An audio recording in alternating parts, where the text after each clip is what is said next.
Nagaan isiniif haa ta'u. Har'a akkatti natti bareedee sagantaa tokkoon qaba. Nafaan akkootawwan isinitti hima.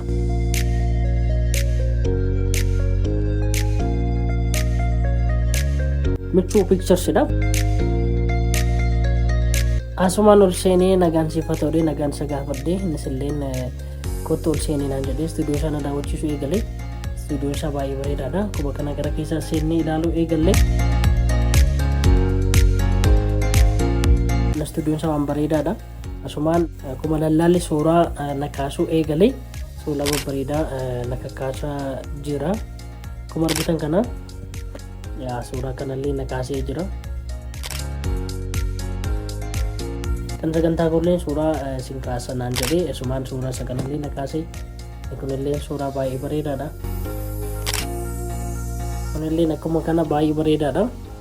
Asumaan suuraa nakakaasee waliin ilaalaa turre. Akkuma argitan kana suuraa babbareedaa nakaasee Michuu Pictures ulfaadhoo guddaa galateeffanna jechuun nan barbaada.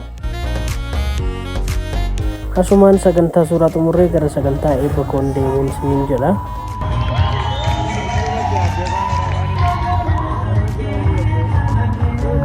Egaa isinilleen sagantaa guyyaa cidhaaf sagantaa eebbaaf akkasumallee sagantaa guyyaa dhalootaaf for any program Michuu Pictures filannoo keessan godhadhaan isiniin jedha.